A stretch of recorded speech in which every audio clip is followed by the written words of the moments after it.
Magandang umaga po. 3 linggo na lang ay panahon na o bagong taon na sa panahon ng simbahan at Biyerno na, December na naman. Kaya ang ating liturgy o liturhiya ay nakapokus sa wakas ng panahon o sinasabing end of times. Ano ang pagbabalik ni Kristo bilang hukom?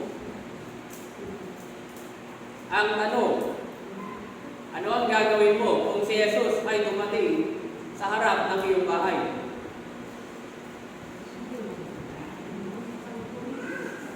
As usual.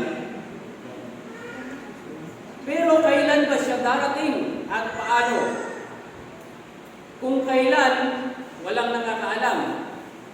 Kung paano siya darating, sabi nga sa aklat ng Gawa ng mga Apostoles, si Jesus na umakyat sa langit ay magbabalik gaya ng nakita ng mga apostol sa pag-akyat niya. Sabi ito ng mga anghel. So dahil walang nakakaalam kung kailan ang pagbabalik ng Panginoon, dalawang bagay ang maaari nating gawin. Naghihintay tayo at nagpapakabisi tayo. Sa ating ebanghelyo ngayong umaga ay muli nating narinig ang pamilyar na talinghaga tungkol sa 10 dalaga, ang 5 wais at ang 5 hindi. Balik tayo sa dalawang bagay na sinabi ko. We wait, naghihintay tayo at nagpapakabisi tayo. Ano ang masamang magpakabisi? Hindi po ba? Sa una, kaya nga tayo nagpapakabisi para may gawin, para hindi tayo maburyong. Siyempre, sa una, alam pa natin na may hinihintay tayo. So nagiging abala tayo, inaalaw natin ang ating mga sarili. Pero later on, na-enjoy na natin, na-focus na tayo at nadala ng pagiging abala or pagkabisi. Nakakalimutan na natin kung bakit pa tayo naghihintay in the first place. At kung sino nga ba hinihintay natin. Siyempre, walang iba kundi ang ating Panginoon. Sabi nila, ay busy ako. Busy pa lang nanonood ng isang drama. Joke lang. So ano po ang lumalabas na aral ng ating gospel? Verse 13, ito ay laging mamuhay ng may kahandaan sa pagdating ng ating Panginoon. Magbantay, maghanda kayo sapagkat hindi ninyo alam ang araw maging ang oras. Sa gospel, sa talinghaga, tayo pong mga Kristiyano ang tinutukoy na naghihintay kay Kristo sa ating Panginoon. May ilan sa atin na wais, may ilan din naman sa atin hindi.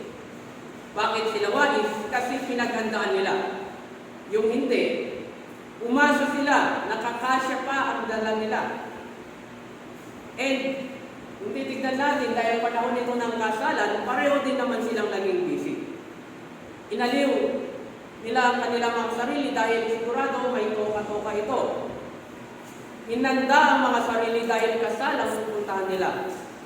Pero may mga hindi pa rin handa, unprepared na sinasabi. So bilang Kristiyano, ano po ang dapat natin mga gawin? Dapat po tayo maging spiritually prepared. Handa ang ating spiritual ng pangangatawan. Masasabi natin na physically handa tayo. Sa nakikita natin sa ating mga sarili, sa labas na ano natin ay handa tayo. Pero in terms of spiritually preparation, handa nga ba talaga tayo? To be spiritually prepared, makikita po ito sa ating dalawang pagbasa kanina. Mula kay Propeta Amos at sa sulat ni Pablo sa mga taga-Tesalonika. Una, ang hustisya at kabanalan sa pakikipagkapwa ay nakasentro sa ating buhay. Pangalawa, huwag tayong mag-alinlangan sa pangako ng Diyos, kaligtasan.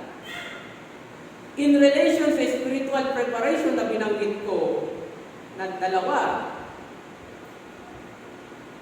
tanong ko ulit. may nabanggit sa ating talinghaga na lampara, langis. Ngayon ang tanong ko, tayo ba bilang mga Kristiyano ay pwede ba natin i-share or ibahagi ang extra oil, yung extra na langis na meron tayo?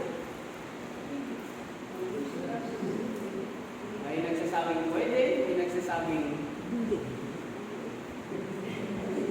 Well, basahin ko muli ang verses 5 to 10. Naantala ang pagdating ng lalaking ikakasal, kaya hinanto at nakatulog sila sa paghihintay. Ngunit ng ating gabi na ay may sumigaw, narito na ang lalaking ikakasal, lumabas na kayo upang salubungin siya. Agad bumangon ng 10 at sinabi ng mga hangal sa matatalino, pahingi, bigyan naman ninyo kami ng kahit kaunting langis, kasi mamamatay-matay na, aandap-andap na ang aming mga ilawan. Baka hindi ito magkasya sa ating lahat. Sabi ng 5 matatalino, mabuti pa ay pumunta kayo sa tindahan at bumili ng para sa inyo. Siyempre, lumakad sila, 5 dalagang hangal, upang bumili ng langis. At habang wala sila, dumating ang lalaking ikakasal. Ang 5 nakahanda ay nakapasok kasama ng lalaking ikakasal, at ang 5 na hindi pa dumadating ay naiwan, nasaraan ng pinto. Sa tingin natin, siyempre iisipin natin, pwede. Now, dalawang bagay para malinaw. Pwede natin i-share ito habang tayo ay physically present sa mundo ito. Anong pwede mong ibahagi? Number 1, habang may panahon pa tayo at meron tayong pagmamahal, pagkalinga sa ating kapwa, pwede natin sila ibahagi kung ano yung natutunan natin. Ano ba ang salita ng Diyos? Ano ba ang matis ng salita ng Diyos? Buhay na walang hanggan. Habang nandito tayo, meron tayong pagkakataon na gawin yan. Sa pamagitan ng paggawa ng mabubuti-kabutihan at kung ano pang sa tingin natin ay kalugod-lugod sa mata ng Diyos.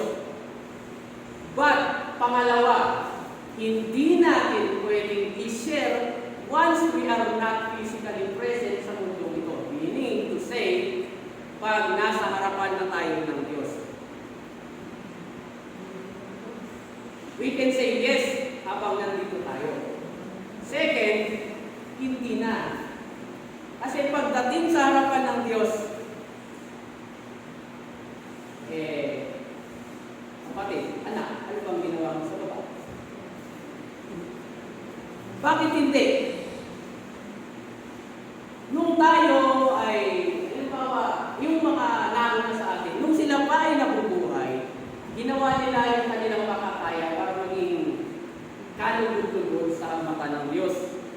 So, tulad sa kanta natin kanina, sa una, yung pagpapala ng Diyos ay bumubuhos na sa kanila. Yung grace, yung grasya. So, yun ay hindi mo na pwedeng i-share once na nasarapan ka ng liga. Pwede ko yun. Ang paghahandang spiritual ay hindi natin pwedeng maibahagi na parang pagkain sa iba. Oo, ginagawa natin yung paraan natin para sa ating kapwa, pero remember, laging merong option, may choice ang tao, isang tao, kung gusto niyang tanggapin yung sinasabi mo. Na good news. Ang ating mga puso, yan na, ang vessel o lalagyan ng grasya ng Diyos. Ito yung iahalin tulad sa ating gospel na langis. Kaya hindi natin maibibigay ang ating spiritual preparation, spiritual readiness sa ibang tao. Sabi natin, handa ako ngayon, handa tayo ngayon, sila. Hindi natin alam. So, habang tayo ay nasa mahabang paglalakbay, ang ating relasyon sa bawat isa sa Diyos ay dapat matatag sa ating mga puso at kaluluwa. So, ganyan dapat tayo maghanda spiritually. Katatapos lang ng November 1, ginunita natin ang araw ng mga banal at ang mga araw ng mga namayapa. Kung i-imagine natin, siyempre, pwedeng sigurado ang saksangit na, ganun tayo. Umiiyak din sila para sa atin. Dahil nga, siyempre sa mga either consciously or mga sinasadya at hindi natin sinasadyang pagkakamali. Sinasabi natin na magbabalik loob tayo sa Diyos. Pero ano ang ginagawa natin? Hindi tayo totoo. So, ganyan. Kailangan dapat, kaya sila nauna para kasi binibigyan tayo ng magandang halimbawa. Ganun din sana ang ating magagawa. Huwag tayong tulad ng mga Thessalonica kanina, huwag tayong mag-alinlangan. Pinaghahandaan natin yung buhay na walang hanggan, yung natanggap natin. Huwag tayong mag-alinlangan na in between sa preparation na yan, huwag tayong mag-alinlangan na kahit yung ibang tao ay hindi naniniwala sa ating paghahanda. Let them alone. Ginawa na natin ang ating makakaya. Pahala na po ang Diyos dyan. Kaya ang ating mga pagbasa at maging ang liturhiya ngayon ay isang muling paalaala sa lahat na dapat nating isa-isip at isa-puso. Na ang Panginoong Jesucristo ay dadating bilang hukom at tagapagligtas. Huwag tayong mag-alinlangan sa Kanyang pagdating. Muli, isang mapagpalang linggo para sa bawat isa. Magandang umaga at sa ngalan ng Diyos Ama, Anak at ng Espiritu Santo. Amen.